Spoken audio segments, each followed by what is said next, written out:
साथियों नमस्कार, स्वागत है आपका आपके अपने YouTube चैनल अंकित अनऑफिशियल में।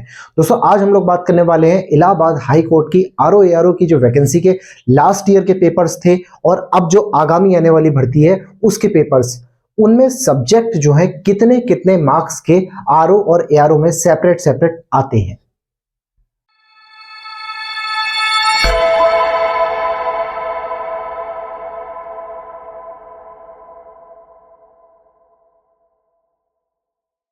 दोस्तों जैसा कि आप लोगों को RO ARO Allahabad high court की भर्ती के बारे में जो पद भविष्य में आने वाले हैं उसके बारे में मैं वीडियो ऑलरेडी दे चुका हूं। अगर आपने वो वीडियो नहीं देखी है तो मेरे चैनल पे विजिट करके Allahabad high court RO ARO आप डालेंगे तो वीडियो आ जाएगी। उस वीडियो में दोस्तों मैंने आप लोगों को बताया 942 पदों के आसपास की संख्या मानी जा रही है जो इलाहाबाद हाई कोर्ट के द्वारा विज्ञापन जारी किया जाएगा। भर्ती की बात करूं तो भर्ती में मेरे पास कई सारे कमेंट्स आए हैं, उन्होंने पूछा है सर ये कब तक आएगी, कोई डेट डिसाइड है।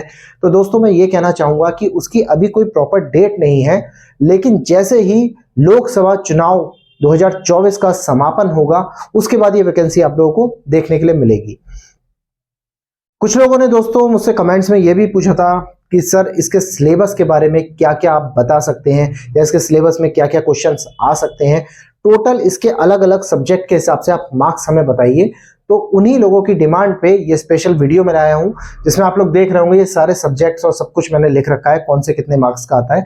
इससे पहले थोड़ी सी हम लोग दोस्तों बात कर लेते हैं इलाहाबाद हाईकोर्ट के बारे में, कुछ और इंपॉर्टेंट फैक्ट्स के बारे में। देखिए दोस्तों सबसे पहले 2016 में जो आरओ एआरओ की पेपर हुआ था उस पेपर में पहले के पेपरों से थोड़ा सा चेंज किया गया था। 2016 का पेपर बदला हुआ पेपर था, कैंडिडेट के सामने एक नए प्रकार का पेपर आया था।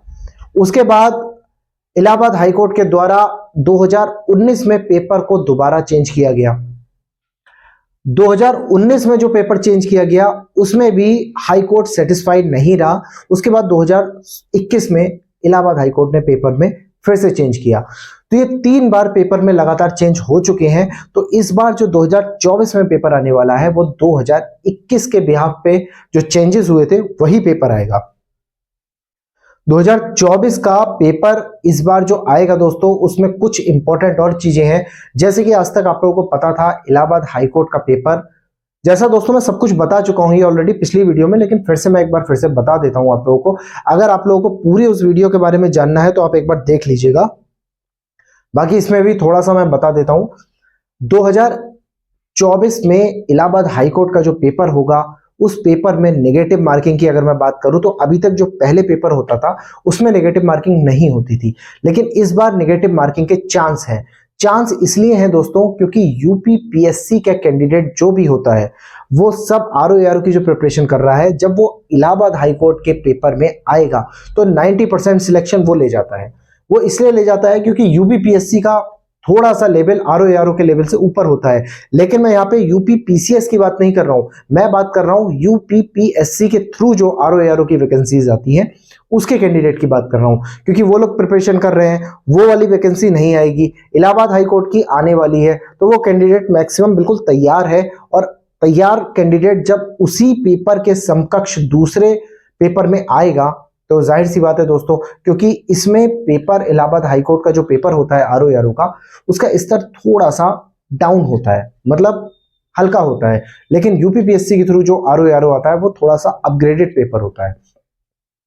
इस चीज को ध्यान में रखते हुए आयोग द्वारा मुझे ऐसा लगता है, ये मैं अपने पॉइंट ऑफ व्यू से बता रहा हूं, कि इस बार नेगेटिव मार्किंग के चांस हो सकते हैं।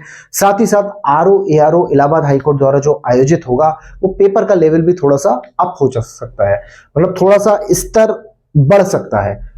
अब इस पेपर में होता क्या है, 200 क्वेश्चंस होते हैं, 200 मार्क्स के होते हैं, 15 मिनट का गैप होता है, उसके बाद 50 नंबर की टाइपिंग होती है। टाइपिंग की स्पीड चाहिए होती है 25 वर्ड पर मिनट। अच्छा इसमें एक चीज और थी, 25 वर्ड पर मिनट की टाइपिंग चाहिए, लेकिन इसमें आपको 25 नंबर लाना कंपलसरी है। 25 से कम अगर नंबर आएंगे तो आप फेल माने जाएंगे। तो 50 में से 25 नंबर लाना बिल्कुल कंपलसरी है। और उधर 200 का पेपर है, तो अगर मैं बात करूं लास्ट टाइम की तो दोस्तों 200 में से 165 नंबर वाला आरओ एआरओ में टॉपर था। उस बच्चा सबसे मैक्सिमम मार्क्स थे 200 में से 165, तो ये मैंने लिख रखे हैं टॉपर के भी मार्क्स 200 में से 165। अब अगर आपको आरओ एआरओ में क्वालिफाई करना है तो आप ये मान के चलिए 200 में से आपके 150 नंबर तो होने ही चाहिए, उधर 50 में से करीब 40 के आसपास नंबर हो, तो उधर आपके बने 150 और इधर आपके बने 40। 150 और 40 आपके मिला के हुए 190, 250 में से 190 मार्क्स, चांसेस बन जाएंगे आपके सिलेक्शन के। तो आपके दिमाग में सेट होना चाहिए क्राइटेरिया क्या है और आपको किस तरीके से सिलेक्शन लेना है। साथ ही साथ दोस्तों, इस बार जो वैकेंसी आ रही है जिसमें 942 पदों की बात मैंने कही है, उसमें आरओ के पदों की संख्या ज्यादा है और एआरओ के पदों की संख्या कम है। तो इसमें भी बेनिफिट अगर आप सोचे किसी तरह से बेनिफिट, तो बेनिफिट दोस्तों यही रहता है कि अगर आपने पोस्ट के लिए अप्लाई करा है और आपके मार्क्स अच्छे रहते हैं तो आप आरओ बन जाएंगे। आरओ में मैंने बताया था आपको लेवल 8 की सैलरी मिलेगी, और अगर आपके नंबर थोड़े से कम रहते हैं तो आप एआरओ बन जाएंगे, उसमें लेवल 7 की सैलरी मिलेगी। लेवल 8 लेवल 7 ये भी सब मैंने आपको लास्ट वीडियो सब एक एक चीज एक एक पॉइंट डिफाइन कर दिया था, लेकिन थोड़ा सा अगर आप लोगों ने वीडियो नहीं देखी है तो मैं ये भी यहाँ पे क्लियर करता चल रहा हूं। और नेगेटिव मार्किंग जैसा कि नहीं है अभी तक जो हुई थे पेपर, लेकिन इस बार चांस बन सकता है क्योंकि वैकेंसी में पदों की संख्या बहुत ज्यादा आ रही है। बहुत ज्यादा दोस्तों इसलिए मैं कह रहा हूं बार बार, क्योंकि अधिकारी लेवल के वैकेंसी है और इतनी बड़ी भर्ती नहीं आती। 942 पद एक बड़ी संख्या होती है। अच्छा, एक चीज और यहां पे मैं एक चीज और बोलना चाहूंगा। अब देखिए, हर तरीके का व्यक्ति होता है। कुछ लोगों के कमेंट्स आए कि सर आप कैसे बोल सकते हो 942 पद आ रहे हैं, आपको क्या किसी ने बताया है? तो यहां पे दोस्तों मैं ये कह रहा हूं कि आप अगर इलाहाबाद हाईकोर्ट की वेबसाइट पे जाएंगे, ऑफिशियल वेबसाइट पे आपको जहां पे न्यूज लिखी होती है वहां पे आपको एक लिंक मिलेगा। जब आप उस लिंक को क्लिक करेंगे, अनाउंसमेंट लेटर है, उसमें आपको साफ साफ दिख जाएगा डिमांडिंग लेटर, वहां पे इतने पदों की मांग की गई है।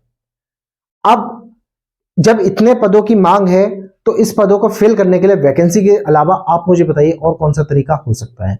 कोई और तरीका नहीं हो सकता, इसलिए 942 पदों की बात चल रही है। ठीक है, अब हम देख लेते हैं कि किस सब्जेक्ट से कितने क्वेश्चन आते हैं और आरओ के लिए कितने आते हैं, एआरओ के लिए कितने आते हैं, 2016 में कितने आए थे, 2019 में। ये सारी चीज मैंने यहाँ पे डिफाइन कर दी है। देखिए, ये है सब्जेक्ट, ये है 2019 आरओ का पेपर, ये है 2019 एआरओ का पेपर, ये है 2016 आरओ का पेपर और ये है 2016 एआरओ का पेपर। सबसे पहले सब्जेक्ट की बात कर लें। साइंस, साइंस में 2019 में आरओ में आते थे 13 क्वेश्चन, 2019 के एआरओ में आते थे 11 क्वेश्चन। इसके बाद 16 की अगर मैं बात करूं 2016, तो 2016 में आरओ में साइंस के 21 क्वेश्चन आते थे और यहां पे एआरओ के 10 क्वेश्चन आते थे। अब आप यहां पे डिफरेंस देख सकते हैं, पहले साइंस के क्वेश्चन ज्यादा थे, उसके बाद साइंस के पोर्शन को थोड़ा सा कम कर दिया गया। अब 2021 में भी यही वाली चीज लागू चल रही है। थोड़ा सा पेपर में चेंज करा था, वो चेंज ये था कि एक सब्जेक्ट दो सब्जेक्ट को ऐड कर दिया गया था, लेकिन जो मार्किंग का पोर्शन था वो बिल्कुल सेम था। तो 2024 का भी जो पैटर्न रहने वाला है वो इसी के बिहाफ पे रहने वाला है। इसके बाद हिस्ट्री, 2019 में आरओ में हिस्ट्री के 12 क्वेश्चन रहे थे और एआरओ में 12, यानी कि बिल्कुल सेम रहे थे दोनों में। और यहां पे 2016 में अगर मैं बात करूं आरओ की, तो 4 क्वेश्चन रहे थे और एआरओ में 11 क्वेश्चन रहे थे। तो देखिए, आरओ में कितने कम क्वेश्चन थे और एआरओ में ज्यादा क्वेश्चन थे। तो यहां पे दोनों में हिस्ट्री के पोर्शन को बढ़ाया गया है। तो आप देख सकते हैं, साइंस के पोर्शन को डाउन किया गया है और हिस्ट्री के पोर्शन को बढ़ाया गया है। इस तरीके से आप अपनी दिमाग में स्ट्रेटजी तैयार कर सकते हैं, किस पोर्शन के ज्यादा क्वेश्चन है, किस पोर्शन के कम क्वेश्चन है, तो आपको किस पोर्शन पे ज्यादा ध्यान देना है। इसके बाद इंडियन नेशनल मूवमेंट, इसके 2019 आरओ में 10 क्वेश्चन थे, एआरओ में 13 क्वेश्चन थे। इधर 16 में आरओ में 6 क्वेश्चन थे और एआरओ में 4 क्वेश्चन थे। तो यहां पे इंडियन नेशनल मूवमेंट को भी आप देखेंगे तो क्वेश्चन को बढ़ाया गया है 2019 में। तो ये भी एक इंपॉर्टेंट टॉपिक हो गया। इसके बाद कल्चर, कल्चर के 2019 आरओ में 2 क्वेश्चन, एआरओ में 4 क्वेश्चन और यहां पे भी सेम है, 16 में 2 और 4 क्वेश्चन, यानी कि ये चीज बिल्कुल बैलेंस रही है। इकोनॉमी 6 क्वेश्चन 6 क्वेश्चन, 2019 में आरओ एआरओ दोनों में 6 क्वेश्चन दिए हैं और उसके बाद 2016 आरओ एआरओ में 1 और 7। मतलब अगर देखा जाए तो परसेंटेज ओवरऑल इकोनॉमी का बड़ा है। इसके बाद पॉलिटी 3 5 और इधर 8 13, यानी कि पॉलिटी का घटा है, पॉलिटी थोड़ी सी डाउन हुई है। यहां पे 2019 में जब पॉलिटी के क्वेश्चन कम हुए हैं तो 24 में भी क्वेश्चनों की संख्या कम ही रहेगी। ज्योग्राफी 19 और 15, 2019 में आए हैं 19 और 15, आरओ में 19 है और एआरओ में 15 है, और इधर 12 16। तो एक तरह से दोस्तों लगभग एवरेज है। थोड़ा सा यहां पे अगर हम देखें 2019 में ज्योग्राफी को बढ़ाया गया है, क्वेश्चन की संख्या थोड़ी सी बढ़ोतरी है। इसके बाद एनवायरनमेंट 5 6 और 5 और 2 लगभग एवरेज है, बराबर ही है, कोई इतना फर्क नहीं है। एग्रीकल्चर देख लेते हैं 4 3 1 3, तो यहां पे एग्रीकल्चर को भी बढ़ाया गया है क्वेश्चनों की संख्या को। सेंसस की अगर हम बात करें तो 1 4 1 6 एवरेज बराबर ही है लगभग। अर्बनाइजेशन 2 2 0 0, तो देखिए दोस्तों यहां पे पहले अर्बनाइजेशन के क्वेश्चन कुछ नहीं आते थे और 2019 से अर्बनाइजेशन के 2 क्वेश्चन को रखा गया है। तो अर्बनाइजेशन के 2 क्वेश्चन आते हैं, इस पे भी हमें ध्यान रखना है, ऐसा नहीं है इस टॉपिक को हम बिल्कुल छोड़ दें। इसके बाद करंट अफेयर 14 13 8 14 लगभग एवरेज है, पहले भी इतना आता था अब भी। यूपी स्पेशल जीके देख लेते हैं 12 12 24 19, यानी कि पहले यूपी का स्पेशल जीके ज्यादा आता था, 24 क्वेश्चन आते थे लगभग, और अब 13 क्वेश्चन कर दिए हैं, यानी कि इसमें डाउन करा गया है, यूपी का जीके कम किया गया है। इसके बाद रीजनिंग 12 12 24 19, देखिए रीजनिंग पहले 24 और 19 क्वेश्चन आ रहे हैं और आज 12 और 12 क्वेश्चन आ रहे हैं, तो यहाँ पे रीजनिंग के भी क्वेश्चनों की संख्या कम की गई है, रीजनिंग को भी डाउन किया गया है। हिंदी देखिए, हिंदी में 14 12 23 20, हिंदी को भी डाउन किया गया है, पहले 23 और 20 क्वेश्चन थे, वहीं आज 14 और 12 क्वेश्चन कर दिए गए हैं, तो हिंदी को भी थोड़ा डाउन किया गया है। साथ ही साथ अब इंग्लिश देख लेते हैं हम 50 50 50 50, दोस्तों ये थोड़ा सा मिस्टेक हो गई है, ये कंप्यूटर है, नहीं नहीं बिल्कुल ठीक है दोस्तों, सॉरी ये थोड़ा सा मिस्टेक नहीं हुई है। इंग्लिश के 50 क्वेश्चन आते हैं, वो पहले भी 50 आते थे और अब भी 50 आते हैं इलाहाबाद हाई कोर्ट में। और कंप्यूटर की बात करूं तो 20 20 25 21, ये भी लगभग एवरेज है, पहले 25 आते थे अब 20 आ रहे हैं, तो कोई इतना बड़ा डिफरेंस नहीं है। तो यहां पे हमें देखने को मिला इंग्लिश सेम है, हिंदी हो गया, रीजनिंग हो गया, यूपी स्पेशल जीके हो गया, साथ ही साथ इसके बाद हम देखते हैं एक पोर्शन ये था सेंसस, सेंसस भी एवरेज है। पॉलिटी एक हो गया, UP special GK, reasoning, Hindi, ये 4 सब्जेक्ट आपको देखने को मिले। इसके बाद कुछ सब्जेक्टों में बढ़ोतरी करी है, कुछ सब्जेक्टों में घटाया गया है, तो ये जो 4 सब्जेक्ट हैं इनमें क्वेश्चनों की संख्या को पहले की अपेक्षा कम किया गया है। इसी तरीके से अगर हम ये देखें हिस्ट्री के क्वेश्चनों की संख्या बढ़ाई गई है। तो हमें पूरे पेपर की तैयारी करते हुए ये चीज बहुत ध्यान रखनी है, किस पोर्शन को पहले से बढ़ाया है, किस पोर्शन को पहले से कम किया गया है। तो दोस्तों Allahabad high court RO ARO की ये जो भर्ती आने वाली है 2024 में, ये आप लोगों के लिए एक बहुत बड़ा मौका बन सकती है। यदि आप तैयारी कर रहे हैं और लंबे समय से तैयारी है और आपको लगता है कि आप एक अच्छे लेवल की तैयारी कर चुके हैं, तो आप इस पेपर के लिए अपने आप को पूरी तरीके से प्रिपेयर कर लीजिए, क्योंकि ये बहुत शानदार एग्जाम है, बहुत शानदार नौकरी है और एक बहुत बड़ा मौका है आप लोगों के सामने। अब ऐसा भी नहीं है दोस्तों कि इसमें कोई बहुत हाईफाई रहता है, कुछ ऐसा नहीं हो सकता कि हमसे नहीं हो पाएगा। कभी कभी दिमाग में आता है कि यार हमसे हो भी पाएगा, नहीं हो पाएगा।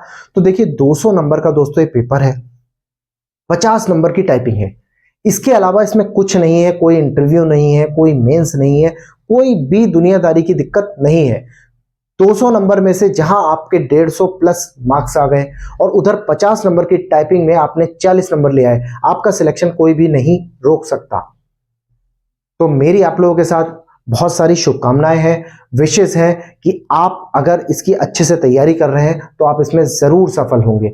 बाकी दोस्तों अगर आपको कोई और भी कंफ्यूजन रहता है इस पेपर से जुड़ा हुआ, इस एग्जाम से संबंधित किसी भी तरह का अगर आपको प्रश्न होता है तो आप मुझे कमेंट्स करिए, मैं आपको जवाब जरूर दूंगा। अच्छा एक चीज और दोस्तों यहाँ पे मैं कहना चाहूंगा, थोड़ा आप लोग जब मुझे कमेंट करते हैं तो आप मुझसे कुछ पूछते हैं, ठीक है, फिर मैं उसका रिप्लाई कर देता हूं।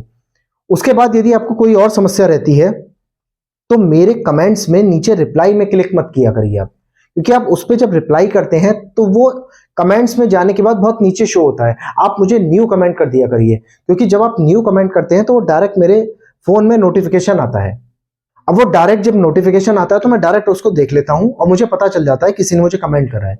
यदि आप वहीं पे मुझे कमेंट करेंगे जहां पे आपने पहले कमेंट किया था, फिर मैंने उसका रिप्लाई किया, फिर आपने उसके नीचे कमेंट किया, तो क्या होता है दोस्तों, उसका नोटिफिकेशन मेरे पास नहीं आता। और नोटिफिकेशन अगर नहीं आएगा तो मैं बार बार पुराने कमेंट्स को नहीं खोल पाता, इतना थोड़ा समय की दिक्कत हो जाती है। तो आपको अगर कुछ भी पूछना है, न्यू कमेंट करिए, मुझे कमेंट कर दिया, मैंने उसका जवाब दे दिया। अब आपको फिर से कुछ पूछना है तो आप फिर से एक न्यू कमेंट करिए, तो ऐसे मुझे नोटिफिकेशन आएगा, मैं तुरंत आपको जवाब दूंगा। तो ये सारी बातें क्लियर हो गई। बाकी आज की वीडियो दोस्तों आप लोगों को कैसी लगी, ये बिल्कुल मुझे बताना ना भूलें। और अगर वीडियो अच्छी लगी हो तो वीडियो को लाइक करें, चैनल पे नए हैं तो चैनल को सब्सक्राइब करें। और इसी तरीके की आपको नई नई वीडियोस, आपके करियर से जुड़ी हुई हर टाइप की वीडियोस आपको अपने इस चैनल अंकित अनऑफिशियल पे मिलती रहेगी। तो आज की वीडियो में इतना ही। Thank you for watching this video. Thank you.